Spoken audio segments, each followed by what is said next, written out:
नमस्कार दोस्तों, आज मैं आपको ज्येष्ठ महात्म के 13वें अध्याय की कथा सुनाने जा रही हूँ। प्रेम से बोले ज्येष्ठ मास की जय हो, विष्णु भगवान की जय हो, गंगा माता की जय हो। स्कंद जी कहने लगे कि हे ब्राह्मणों, जब इंद्र ने यज्ञ का सब वृतांत विष्णु जी से कहा, तब भगवान विष्णु मन से ध्यान कर इंद्र से निश्चित बोले कि हे इंद्र, मुझको और समर्थ शिव जी को उन लोगों ने नहीं बुलाया, इसलिए मैं तुमसे एक उपाय बताता हूँ, तुम उपाय को करो।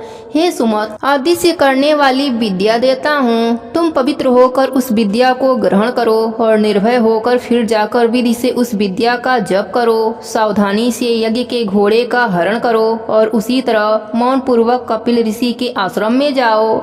सब देखकर यज्ञ के घोड़े को रखकर स्वर्ग में जाकर पूर्ववत अपना काम करो, अन्यथा यज्ञ के बल से बलाभित होकर सबको मारोगे। भगवान के वचन सुनकर इंद्र ने विधिवत स्नान किया और अदृश्य कारणी विद्या को ग्रहण कर प्रथम मधुसूदन भगवान को प्रणाम किया और पूछा कि भगवंत, कपिल मुनि कहाँ पर हैं? श्री विष्णु भगवान कहने लगे कि कलिंग देश से पूर्व की तरफ पृथ्वी के अंदर गुफा में कपिल ऋषि ने पताल के समान तो खाना बना रखा है। उसी भूगृह में ध्यान अवस्था होकर कपिल मुनि रहते हैं। विष्णु भगवान के वचन सुनकर इंद्र यज्ञ के घोड़े के पास गए और भगवान विष्णु के उपदेश विद्या का ऋषि देवता के सहित जप करते हुए यज्ञ के घोड़े को लेकर शीघ्र चले गए, परंतु यह वार्ता किसी को कुछ मालूम न हो सका।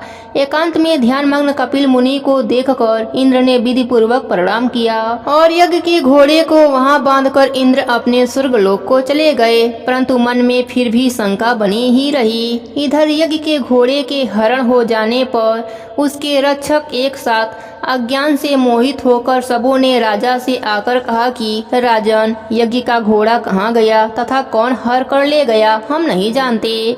राक्षसों के वचन सुनकर सगर पुत्र यज्ञेश्वर की खोज में 10 दिशाओं को गए। समस्त पृथ्वी तल के भाग को देखकर देवलोक देखने के लिए स्वर्गलोक को आए। इसके पश्चात नक्षत्र लोक गए और इंद्र की पुरी को गए। संशय में पड़कर व्याकुल सगर पुत्र इंद्र के प्रत्येक गृह में और दूसरों के गृह तथा नगर में अटारी, समस्त शाला, वन, उपवन, दिक्पालों के लोक, तदंतर ब्रह्मलोक, कैलाश, हिमवान तथा अनेकों मेरु पर्वत, समस्त गुफा और शिखर, गंधर्वलोक, यज्ञ लोक, तदंतर विष्णु लोक में भी गए। इस प्रकार सगर पुत्र सब लोकों में घूमे, परंतु यज्ञ के घोड़े का कहीं भी पता न लगा। फिर वह पताल के लोक में गए और 7 पतालों को देखा। फिर वह निराश होकर अपने शिविर में गए। सब दुखी होकर प्राण त्यागने को तैयार हो गए और सब काल से प्रेरित होकर पृथ्वी को खोदने लगे। अकस्मात उस विवश से मिला हुआ 100 योजन के विस्तार में इंद्रालय के समान और मनुष्यों से रहित दिव्य गहरी गुफा को देखकर सबके सब उस गुफा में चले गए।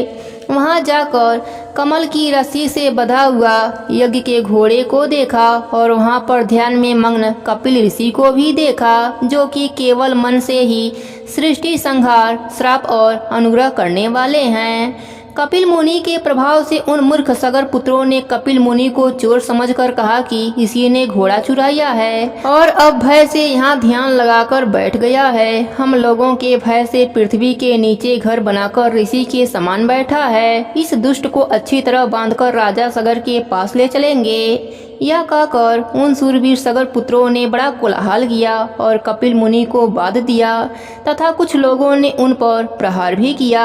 ध्यान को त्याग कर ज्यों ही कपिल मुनि ने उनकी ओर देखा, त्यों ही वे सगर के पुत्र कपिल मुनि की नेत्र अग्नि से जलकर भस्म हो गए। प्रेम से बोलिए विष्णु भगवान की जय हो, ज्येष्ठ मास की जय हो।